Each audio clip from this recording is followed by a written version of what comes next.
Thank you. Thank you.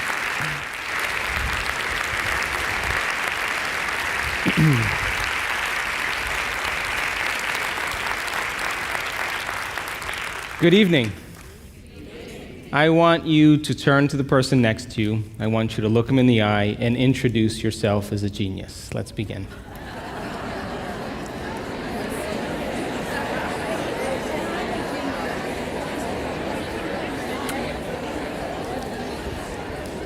Now, geniuses, so happy to be with you this evening. I have a few questions for you before we begin. How many people in this audience actually believe in the idea that the way you think has some effect on your life? That your thoughts create your life? You believe that, yes? So how many people here actually woke up this morning and consciously created a future? You know, the biggest reason why people don't do it is because you don't really believe it's true. You see, if you knew on a gut level that it was absolutely true, would you ever miss a day? Come on. And would you ever let any thought slip by your awareness that you didn't want to experience?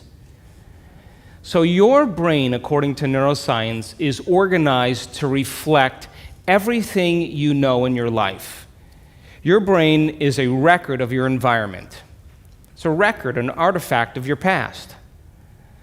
So if you believe this, then does your environment control your thinking? Or does your thinking control your environment? So if you wake up in the morning and you get out of bed on the same exact side as you did the day before, you shut the alarm clock off with the same finger, you slip into your favorite slippers, you shuffle into the bathroom and you use the toilet like you always do, then you walk over to the mirror and you look at yourself to remember who you are. Then you get into the shower and you wash yourself in the same routine way. Then you groom yourself to look like everybody expects you to look. Then you go downstairs and you drink coffee out of your favorite mug. Then you drive to work the same way as you did the day before.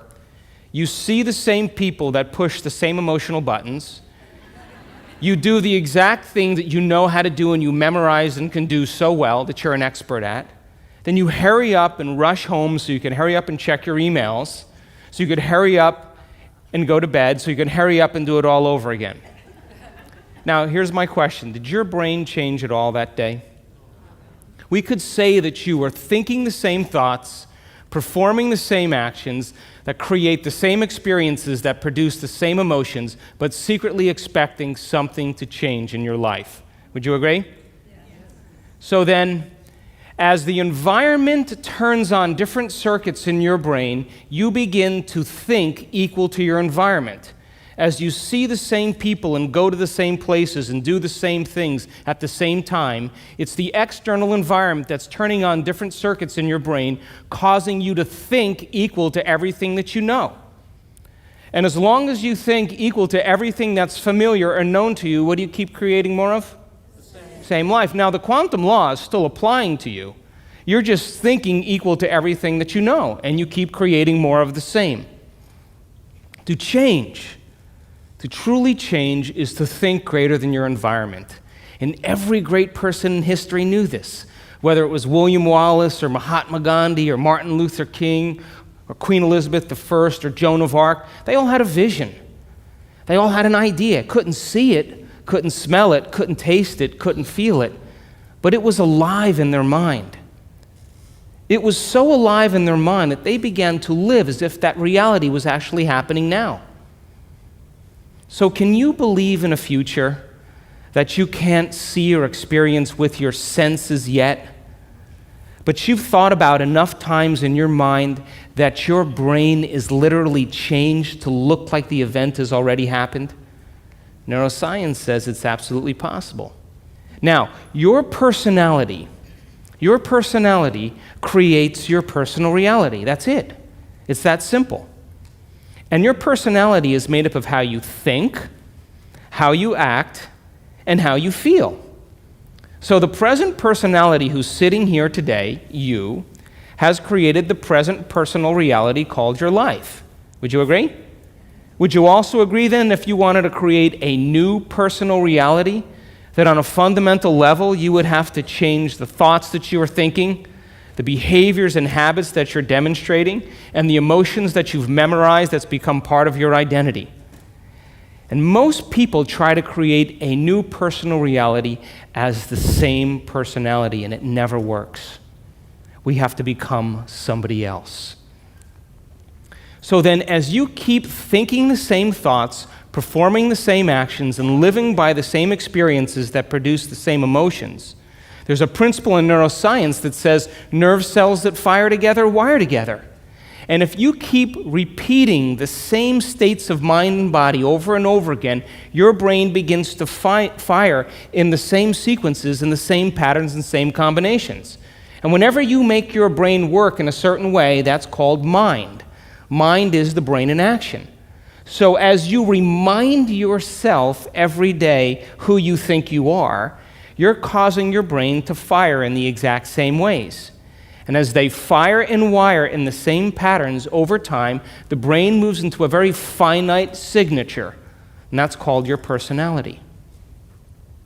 Now, that box in your brain isn't literally a box, but it's the most commonly wired, neurologically fired programs that run redundantly because we keep doing the same things over and over again. To change your mind, then, is to make the brain work in new sequences and new patterns and new combinations, to begin to make the brain work differently. And the one ingredient that allows us to do that is knowledge or information, because every time you learn something new, you make a new connection in your brain. That's what learning is. Learning is forging new connections. Remembering is maintaining or sustaining those connections. So now, every time you have a thought, you make a chemical. And if you have a great thought, or an unlimited thought, or a joyful thought, you turn on a set of circuits in your brain that fires in a very specific sequence, pattern, and combination, that produces a level of mind, that turns on another part of the brain that makes a chemical for you to begin to feel exactly the way you were just thinking, great or unlimited or joyful. Now, if you have a negative thought or an unhappy thought or a self-depreciating thought, you turn on a different set of circuits and a different combination, a different sequence, and a different pattern that produces a different level of mind. And the brain then begins to make a different batch of chemicals that signals the body for you to begin to feel exactly the way you were just thinking, negative or unhappy or unworthy. So the moment you begin to feel the way you think, because the brain is in constant communication with your body, you begin to think the way you feel, which makes more chemicals for you to feel the way you think, and then you think the way you feel, and then you feel the way you think, and then you think the way you feel. And some people do this for 20 or 30 or 40 years. Now, the redundancy of that cycle over time creates what I call a state of being. And a state of being is when your mind and body are working together, or your thoughts and feelings are aligned to a concept. So thoughts are the language of the brain, and feelings are the language of the body. And as people get caught in this cycle of thinking and feeling and feeling and thinking, over time, they condition their body to memorize that emotion as well as the conscious mind. And whenever the body knows as well as the mind, that's called a habit. A habit is when your body is the mind. Now, 95% of who you are by the time you're 35 years old is a set of memorized behaviors, a set of emotional reactions, beliefs, perceptions, attitudes that run just like a computer program. So 5% of your conscious mind begins to work against 95% of what you've memorized. So the person wants to think positively, but they're feeling negatively. They want to create their dream board, and put up their future life, but they feel unworthy. That's mind and body in opposition. We have to recondition the body to a new mind.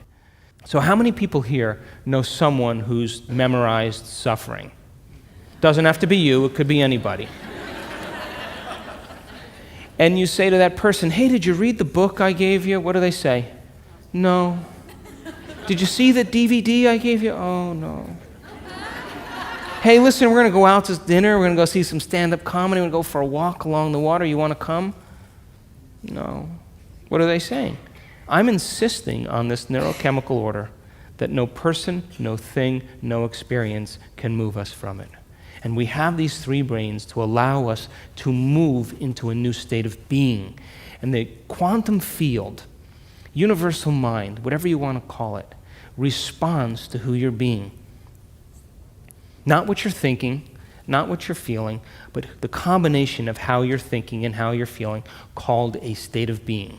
Now, most people wait for what? Crisis or trauma or disease or loss or diagnosis to really want to change. They wait to the point where the ego is brought to such a low level that they cannot go on business as usual any longer. That's when we begin to look at how we're thinking or what we believe or how we act or our attitude or what emotions we're living by. And my message is, why wait?